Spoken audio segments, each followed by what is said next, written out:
तमाम पर जो मेहरबान है उसकी शफकत हम पर अबदी है। पिछले इतवार हम तमाम ने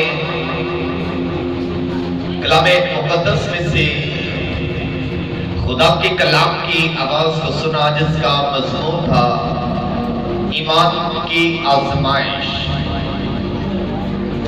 और ईमान की आज़माइश में हमने बुजुर्ग इब्राहिम को देखा, बुजुर्ग इब्राहिम के ईमान को देखा, बुजुर्ग इब्राहिम की आज़माइश को देखा, बुजुर्ग इब्राहिम पर खुदावंद की शफ़क़त को देखा।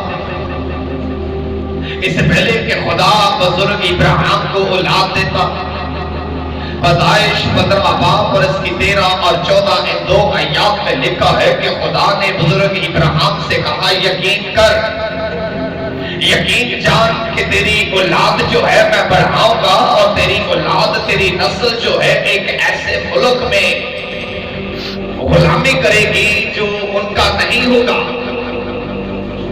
यकीन जान कि मैं तेरी औलाद को बढ़ाऊंगा, मगर मैं इससे पहले कि तेरी औलाद को बढ़ाऊं मैं तुझे कह देता हूं कि तेरी औलाद जो है, तेरी नस्ल जो है एक ऐसे मुल्क में जो उनका नहीं, उनमें परदेसी होंगे और वहां के लोगों की गुलामी करेंगे।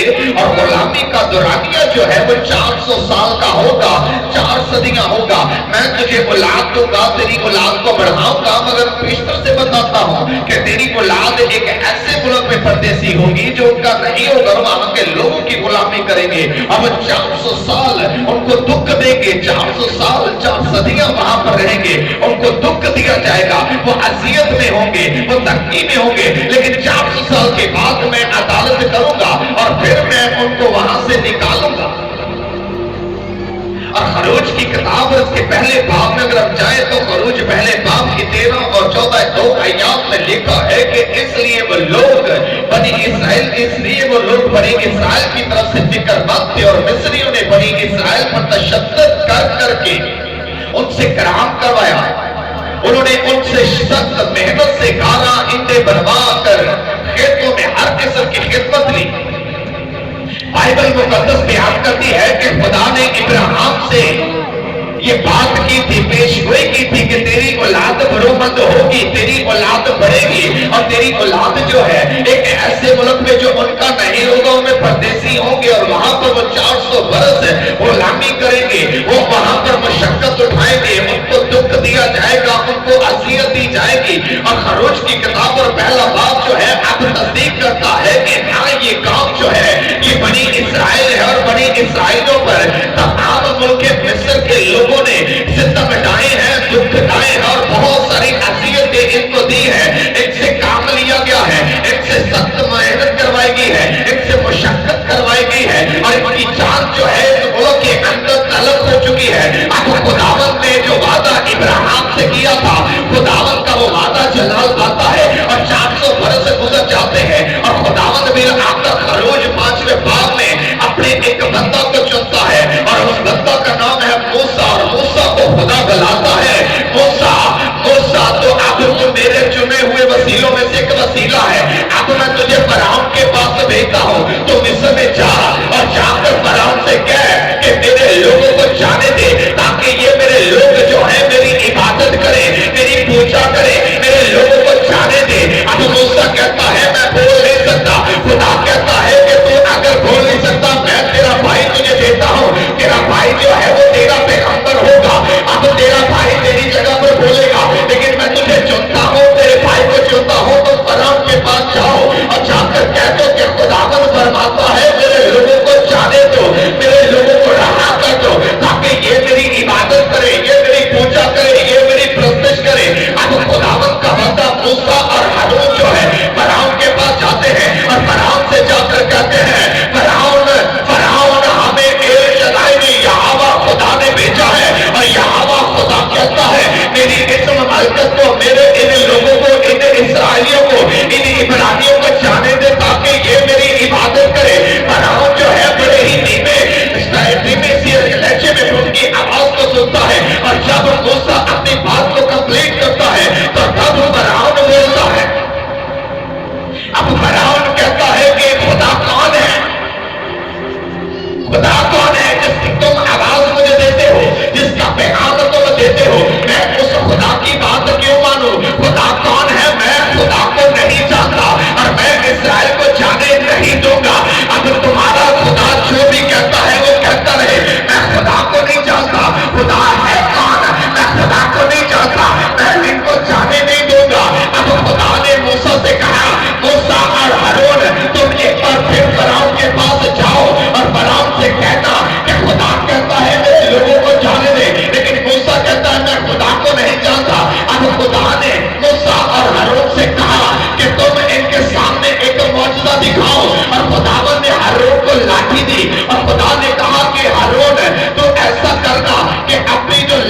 है ये लाठी तो ऐसा करना कि वहां पर जाकर उसके सामने रख देना।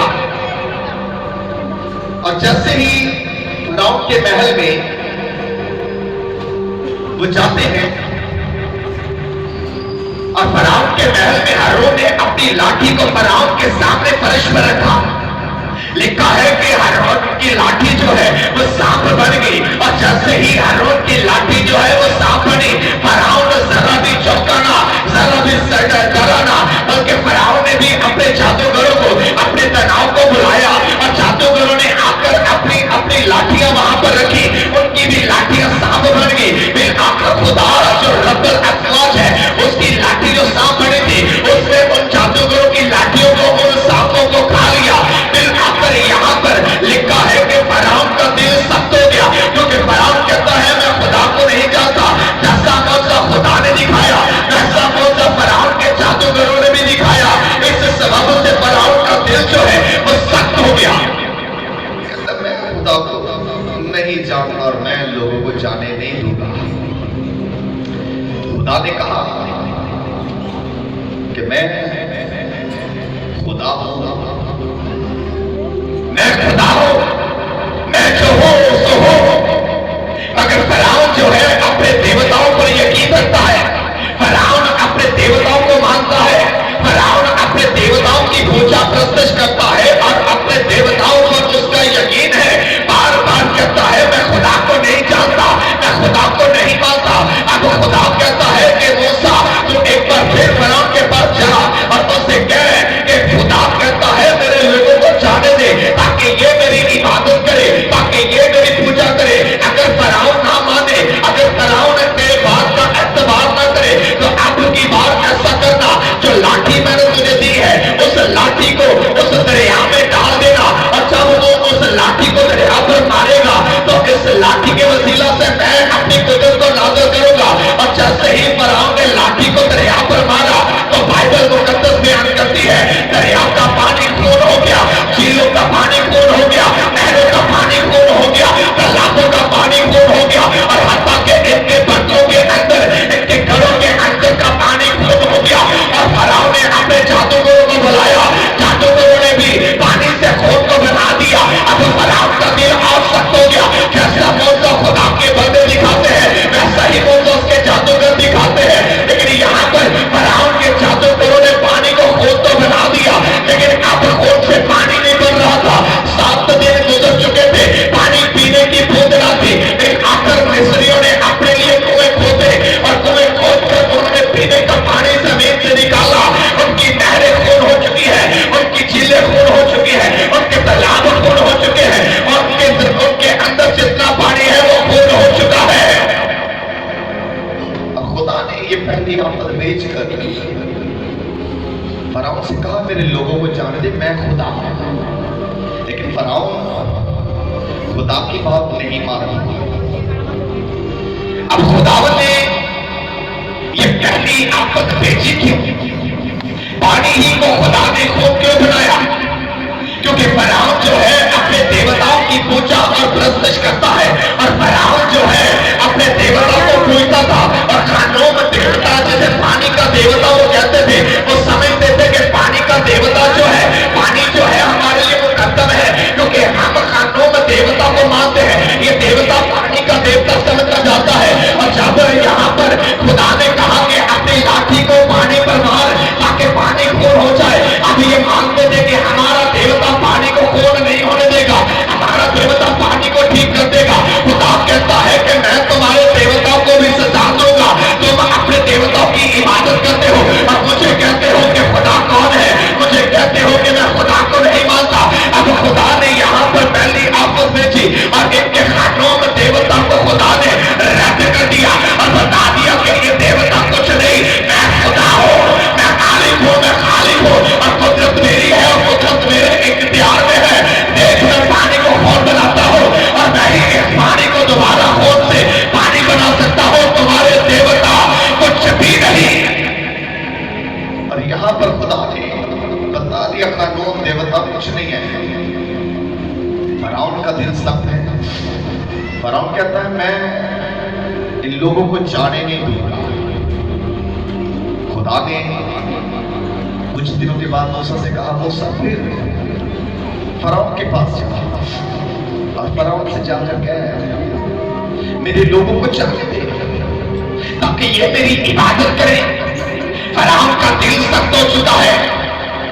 फरौन कहता है कि मैं इन लोगों को जाने नहीं दूंगा। अब खुदा मूसा से कहता है, अब इसी लाठी को ले और लाठी को दोबारा तो ऐसा कर, इस झील पर, इस दरिया पर मार, और जैसे ही तो इस लाठी को इस दरिया पर मारेगा तो कसरत से मेंढक जो है वो झीलों से, वो नहरों से, वो तालाबों से निकल आएंगे और ये मेंढक जो है मिस्र के अंदर, मिस्र के लोगों में और तिब्बतों के अंदर जाएंगे, फरौन के महल में जाएंगे। अभी यहाँ पर दूसरी आफत खुदा ने भेजी ताकि फरौन जो है वो खुदा के लोगों को जाने दे। अब वहां पर मूसा ने अपनी लाठी को दरिया पर मारा और मेंढक ही मेंढक उस मुल्क के मिस्र के अंदर आ गए और फरौन के महल में आ गए, लोगों के घरों में आ गए। अब लोग अगर चारपाई पर सोने के लिए लेटते, ऊपर मेंढक है, नीचे मेंढक है, रोटी खाते, रोटी में मेंढक है, मेंढक ही मेंढक आ गए। और फरौन ने अपने जादूगर को बुलाया और जादूगरों ने आकर, तो जादूगरों ने भी आकर मेंढक और ज्यादा बनाए। फरौन का दिल सख्त हो गया कि मेरे जादूगरों ने भी वैसा ही मौजूदा किया है। अभी यहाँ पर मेंढक आ गए हैं और मेंढकों ने इनका जीना जो है मुश्किल कर दिया है। घरों के अंदर मेंढक है, हड्डियों के अंदर मेंढक है, रोटी के अंदर मेंढक है, बिस्कुट के अंदर मेंढक है, मेंढक ही मेंढक वहां पर आ गए हैं। और ये दूसरी आफत भेजने की वजह दरअसल इनका हैकर देवता था और ये मानते थे हैकर देवता को और कहते थे ये मेंढकों का देवता है और मेंढकों को ये मुकद्दम जानते थे। मेंढक देख लेते थे, कहते थे हमारे हैकर देवता की जय हो।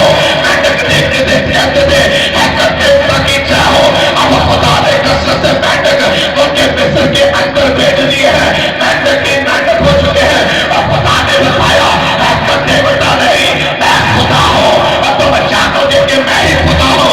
और इन सबने अब एक बार फिर यहाँ पर अपने देवता को झूठा होते हुए देखा और यहाँ पर खुदा ने इस देवता को भी रद्द करवा दिया और लिखा है, इन्होंने बड़ी कोशिश की कि मेंढक चले जाएं, मेंढकों से नफरत हो गई। फरौन मूसा से कहता है, मूसा तेरे आगे निवेदन करता हूँ खुदावंद से जाकर मेरे लिए शिफायत कर ताकि ये मेंढक जो है मेरे मुल्क से दफा हो जाए और ये मेंढक मर जाए। और जैसे ही मूसा ने खुदावंद के हुजूर जाकर कहा कि फरौन कहता है इन मेंढकों को दूर कर दे, तो खुदावंद ने कहा है ठीक है ये मेंढक मर जाएंगे। और जैसे ही ये मेंढक मरे, लिखा है कि इन्होंने ढेरों के ढेर मेंढक इकट्ठे किए और उनको जमीन के अंदर दबा दिया और मुल्क के मिस्र में अजीब सी बदबू आती थी। जो मेंढक से प्यार करते थे अब मेंढक से नफरत करने लगे क्योंकि हैकर देवता की पूजा करते थे, कहते थे जय हो देवता की। जब मेंढक देखते खुदा ने आफत भेजी, लेकिन फरौन का दिल जैसे ही मेंढक मर गए खत्म हो गया, उसका दिल सख्त हो गया। मैं इन लोगों को जाने नहीं दूंगा।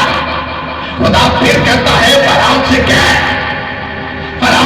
कि मेरे लोगों को जाने दे ताकि ये मेरी इबादत करे, ताकि ये मेरी पूजा करे, ये मेरी प्रस्तुत करे। लेकिन फरौन कहता है मैं इन लोगों को जाने नहीं दूंगा। और इस बार खुदा मूसा से कहता है मूसा तेरे हाथ में जो लाठी है इस लाठी को मुल्क मिस्र की सरजमीन के गर्द के सरलों पर मार। और जैसे ही तू लाठी जमीन पर मारेगा तो मैं अपनी कुदरत से जुमे भेज दूंगा। अभी यहाँ पर खुदा ने उनके मिस्र के अंदर जो है तीसरी आफत भेजी है और ये तीसरी आफत जुओं की सूरत में है। उनके मिस्र के अंदर जुए ही जुए आगे हैं, जानवरों में जुए पाई जा रही है, मेहमानों के अंदर, इंसानों के अंदर जुए हैं। और खुदा ने बता दिया मैं खुदा हूं। और जैसे ही मूसा ने लाठी को जमीन पर मारा उनके मिस्र की सरहदों के अंदर जुए आ गए। और जब खुदा ने ये आफत भेजी तमाम आजिज आ चुके थे, इनकी जानें तंग आ चुकी थी। फरौन फिर कहता है खुदा से कह जुओं को दूर कर दे। लेकिन तीसरी आफत भेजने की वजह क्या थी? क्योंकि फरौन कहता है मैं खुदा को नहीं जानता, मैं खुदा को नहीं मानता, मेरे देवता ही सब कुछ है। अब खुदा कहता है कि तू मुझे जान लेगा तो मुझे मानेगा कि मैं ही खुदा हूं। और ये फरौन कहता है खुदा से कह शिकायत करके इन जुओं को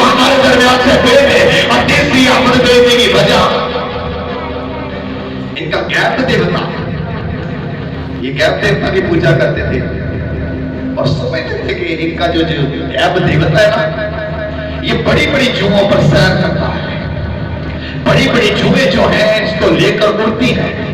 इनका अकीदा था कि गैब देवता जो है वो जुओं के ऊपर सैर करता है, जुएं इसे उड़ाती है। और खुदा ने कह दिया कि तुम्हारा गैब देवता कुछ नहीं, अगर है तो उसे बुलाओ, बाकी ये जुएं दूर करे। इन्होंने लाख पुकारा, गैब देवता ना आया तो खुदा ने कहा मैं खुदा।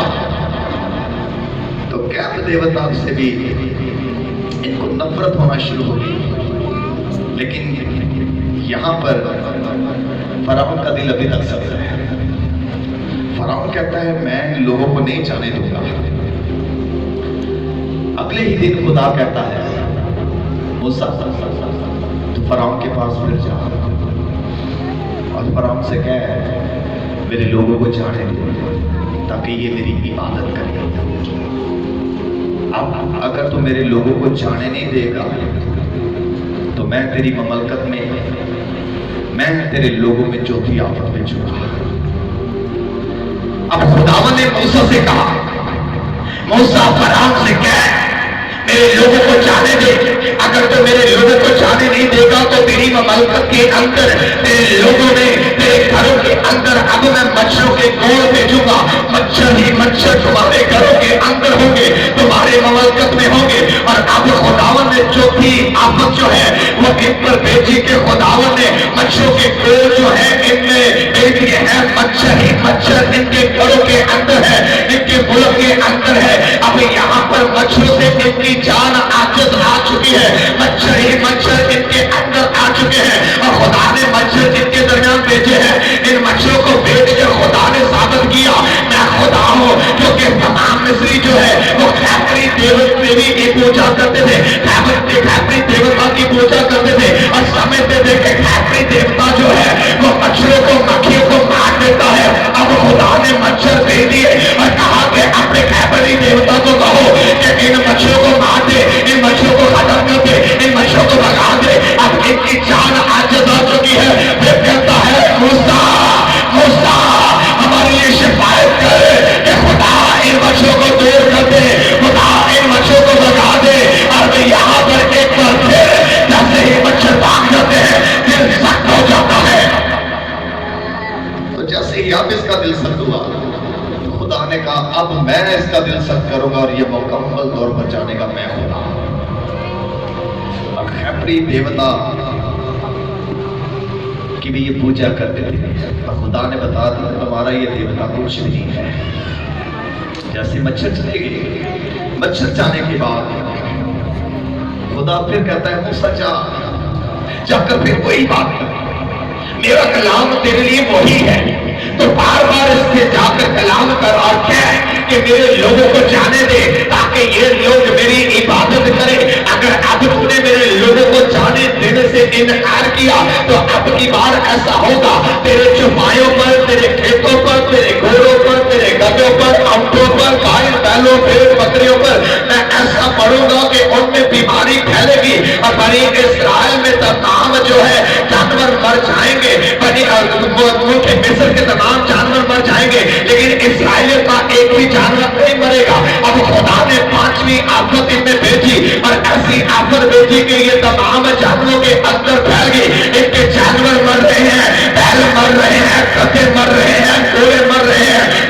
जो है जानवरों के अंदर फैल चुकी है, वबा जो है जानवरों के अंदर अब फैल रही है, इनके जानवर मर रहे हैं। इस आफत को भेजने की वजह यह थी कि ये अपने एक देवता की इबादत करते थे जिसका नाम था हथोर देवी। हथोर देवी की पूजा करते थे और कहते थे कि हथोर देवी जो है ये खुशियों की मलका है, हथोर देवी जो है हमें खुश रखती है। अगर गम होता है तो हथोर देवी की जय जय करते थे, हथोर देवी जो है ये खुश कर देती है। अब मुल्क मिस्र के अंदर वबा फैल चुकी है, मुल्क मिस्र के अंदर लोगों के जानवर मर रहे हैं, मुल्क मिस्र के अंदर बीमारी फैल रही है और ये कहते हैं हथौर देवी की जय हो। लेकिन हर तरफ मायूसी है, अफसोस है, दुख है क्योंकि बीमारी फैल रही है। और यहाँ पर खुदा ने बताया कि मैं खुदा हूँ, तुम्हारी हथौर देवी कुछ नहीं, ना तो ये खुशी ला सकती है और ना ये खुशी दे सकती है। देख मैं खुदा ने अंदर ये वबा भेजी है, तुम्हारे अंदर ये आफत भेजी है, अगर तुम्हारी हकूमत नहीं कुछ कर सकती है तो उसे पुकारो। और लिखा है कि यहाँ पर अब फरौन जो है परेशान हो गया, लेकिन अब खुदावन ने इसके दिल को सख्त कर दिया। अब इसके जो जादूगर हैं, इसके लोग जो हैं वो भाग रहे हैं कि आफत पर आफत, परेशानी पर परेशानी हम पर आ रही है। इसका दिल सख्त हो गया। खुदा ने फरौन पर छठी आफत भेजी और खुदावन ने मूसा और हारून से कहा कि अब जाकर से ये ना कहना कि मेरे लोगों को जाने, अब तो इनके सामने जाओ, मूसा और हारून इनके सामने जाओ और जाकर करना क्या, अपने हाथों में मट्टी, अपने हाथों में राख की मट्टी की राख लेना और उस राख को इसके सामने आसमान की तरफ फेंक देना। और जैसे ही तुम उस राख को आसमान की तरफ उड़ा दोगे, आसमान की तरफ फेंकोगे, उड़ाओगे, तो मैं ऐसा करूंगा कि मुल्क मिस्र के अंदर तमाम मिस्रियों पर, तमाम जानवरों के जिस्मों पर थोड़े भेजूंगा और थोड़े और कपोले जो है इनके जिस्मों के अंदर आ जाएंगे। और जैसे ही मूसा और हारून ने मट्टी की राख को आसमान की तरफ उड़ाया तो वहां पर लिखा है कि तमाम मिस्रियों के जिस्म पर और इनके जानवरों के जिस्मों पर थोड़े ही थोड़े निकल आए और यहाँ पर थोड़े निकल आए और इनकी जान अब इस आफत की वजह से आजिज़ आ चुकी थी। और इस आफत को भेजने की वजह इनकी एक देवी थी और ये देवी आईसीस देवी थी, जिसको ये पूजा करते थे और समझते थे कि बीमारी वहां पर ये गालिब आ जाती है। अगर किसी को ऐसी बीमारी है, पूरे विश्व की बीमारी है, तो इनकी आईसीस देवी जो है ये बीमारी को दूर कर देगी। इन सब ने जाकर अपनी देवी को पुकारा और कहा, आईसीस देवी तेरी जय हो, हमारे भद्रों पर से फोड़ों को गायब कर दे, हमारे जानवरों के जिस्म से फोड़ों को गायब कर दे। लेकिन आईसीस देवी जो है अब जवाब नहीं देती और खुदा कहता है, अब तो मैं जानोगे कि मैं खुदा हूं। तमाम उनके मिस्र के लोगों के जिस्म पर फोड़े ही फोड़े हैं, उनके जानवरों के जिस्मों पर फोड़े हैं, लेकिन आईसीस देवी अब यहाँ पर अपना कमाल नहीं दिखाती। पूछते हैं इस देवी को कि ये देवी बीमारी को कर देगी, लेकिन देवी को पुकारा, हजारों बार पुकारा, लेकिन देवी कुछ कर ना सकी। क्योंकि अब खुदा कहता है तू जानेगा कि मैं खुदा हूं। हत्ता के जादूगरों के जिस्मों को भी फोड़े निकले, जादूगर भी भाग गए, अपनी सामना कर सके। और इससे पहले कि खुदा मिस्र पर सातवीं आफत भेजता तो खुदा ने मूसा से कहा, एक बार फिर जाकर कहे, अगर माने मेरे लोगों को जाने दे तो ठीक है, नहीं तो अब मैं मिस्र के अंदर एक ऐसा काम करूंगा कि सिर्फ मिस्री ही नहीं बल्कि पूरी दुनिया जो है मुझे जान देगी। पूरी दुनिया के अंदर मेरा नाम मशहूर हो जाएगा। सिर्फ मिस्र के अंदर नहीं, पूरी दुनिया के अंदर मेरा नाम मशहूर होगा। अब तो जान, इससे पहले कि मैं सातवीं आफत भेजो, इससे पहले कि मैं सातवीं वबा इनके दरमियान भेजो, फरौन से कह के मेरे लोगों को जाने दे। अगर तो मेरे लोगों को जाने देगा, अब तो नहीं, पूरी दुनिया मेरा नाम जान जाएगी, पूरी दुनिया मुझे जान जाएगी, पूरी दुनिया मेरा इकरार करेगी। और देख मूसा, कल मैं इसी वक्त में ऐसे बड़े बड़े औले भेजूंगा, ऐसे बड़े बड़े औले बरसाऊंगा, ऐसे बड़े बड़े औले जो है आसमान से बरसाऊंगा कि इनकी जान आजिज़ आ जाएगी। इसे कह के मेरे लोगों को जाने दे। अगर ये मेरे लोगों को जाने देगा तो कल इसी वक्त में मैं आसमान पर से औले भेजूंगा और इन सब से कह कि हर कोई अपने माल को जो बाहर है अपने घर के अंदर कर ले, और जो कोई अपने माल को, अपने जानवरों को, अपनी चीजों को घर के अंदर महफूज कर लेगा, ये औले उन्हें नुकसान नहीं देंगे। लेकिन यहाँ पर बहुत सारे मिस्रियों ने सुना, बहुत सारे मिस्री अब खुदा पर ईमान ले आए हैं। बहुत सारे मिस्रियों ने अपने जानवरों को, अपने सामान को घरों के अंदर रख लिया, लेकिन फरौन ने और उसके बहुत सारे लोगों ने खुदा पर ईमान ना रखा। और कल इसी वक्त शाम के वक्त खुदावन ने इस वबा को भेजा और आसमान से बड़े बड़े औले बरस रहे हैं, आसमान से आपके औले जमीन पर बरस रहे हैं, इनके तमाम जानवर मर रहे, तबाही हो रही है। और इस आफत को भेजने की वजह असल में नृत्य देवी थी। ये नट देवी की पूजा करते थे और समझते थे कि आसमान से ओले बरसाने वाली नट देवी है, खुदा नहीं। और जब खुदा ने बड़े बड़े ओले भेजे तो तमाम मिस्र ने जाकर कहा नट देवी तो ही जवाब दे, इन ओलों को रोक दे, इस आफत को रोक दे, इस मुसीबत को रोक दे, इस तंगी को रोक दे। लेकिन नट देवी यहाँ पर कोई जवाब नहीं देती और नट देवी की तरफ से कोई जवाब नहीं आता। तो भी फरआउन का दिल जो है वो सख्त है, वो बाप को जाने नहीं दे रहा, क्योंकि ये दिल अब खुदावन ने इसका सख्त कर दिया है। और खुदा कहता तो नहीं, अब तेरे समेत पूरी दुनिया में मेरा नाम मशहूर होगा और पूरी दुनिया मुझे जानेगी कि मैं खुदा हूं। मूसा को खुदा फिर कहता है कि अब मूसा फरआउन के पास जा और जाकर उसको बता कि मैं आखिरी आफत भेजूंगा और ये आफत टिड्डियों की सूरत में होगी।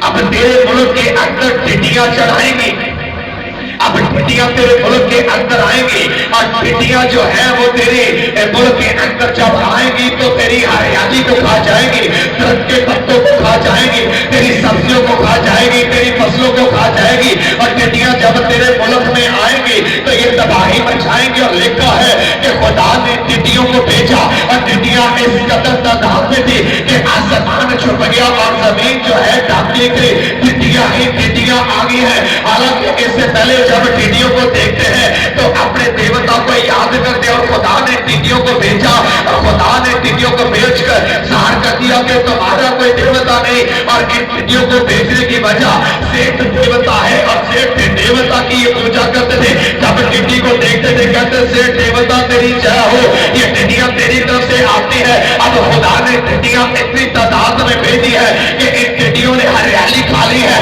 दरख्तों के पत्ते खा लिए हैं, सब्जियां खा ली हैं, की फसलें खा ली है। और तमाम टिड्डियों ने मिलकर उनके मिस्र के अंदर बर्बादी को जाहिर कर दिया है। हरियाली खत्म हो चुकी है, हर तरफ जो है हरियाली खत्म हो चुकी है। और अब मुल्क मिस्र के अंदर ये तबाही आने की वजह अब इनका देवता जो है सेठ देवता है। और अब की बार फरआउन कहता है मैं तेरे आगे ऐलान करता हूं, मेरे लिए शिफा है कि मेरे मुल्क से टिड्डियां चली जाए। अब खुदावंद की हजूरी में मूसा कहता है, खुदा फरआउन कहता है कि इन टिड्डियों को भेज दे, इन टिड्डियों को दफा कर दे। खुदा ने कहा ठीक है मैं टिड्डियों को दूर कर दूंगा। लेकिन फरआउन का दिल सख्त ही है, क्योंकि सब अब खुदा ने किया हुआ है। लोग नहीं जाने दे रहा, इबादत नहीं करने दे रहा। और खुदावंद ने इनके दरमियान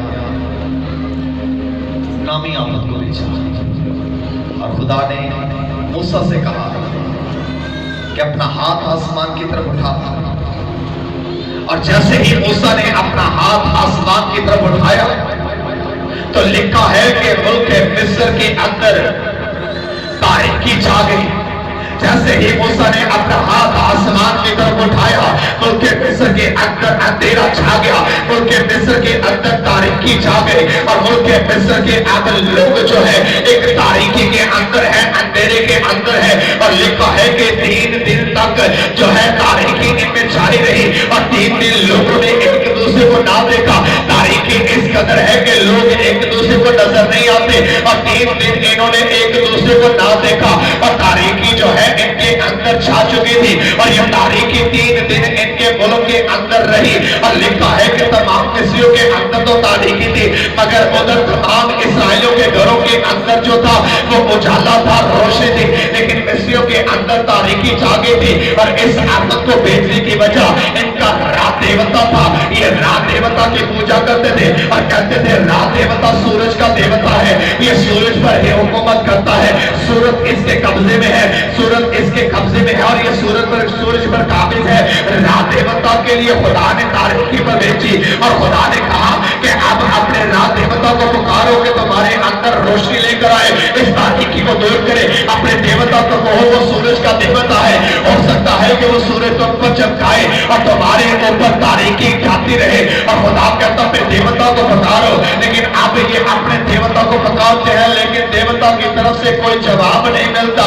और इसके बाद खुदा ने अब 10वीं जो इनमें आफत आफत भेजी तो खुदा ने कहा कि अब तुम जानोगे कि मैं खुदा हूँ, मैं मालिक हूँ, मैं खालिक हूँ, मैं राज़िक हूँ, मैं कुदरत वाला हूँ। और खुदा ने मूसा और हारून से कहा कि तमाम इस्राएलियों से कह दे कि तमाम इस्राएली जो है अपने लिए एक बर्रा ले और उस बर्रे को ज़िबा करे, और जैसे ही उस बर्रे को ज़िबा करे उस बर्रे का खून लेकर अपने घरों की चौखटों पर लगा दे। मैं रात को वहां से गुजरूंगा, जिसकी चौखट पर मैं खून लगा हुआ देखूंगा उसे तो मैं छोड़ दूंगा, मगर जिसकी चौखट पर खून ना होगा उस घर का पेलोठा मारा जाएगा, वहां वो कोई भी हो। अब तो तमाम इस्राएलियों को बता दो कि अपने अपने लिए एक झांकड़ दीपा करो और उसका लहू अपने दरवाजों की चौखटों पर लगा दो।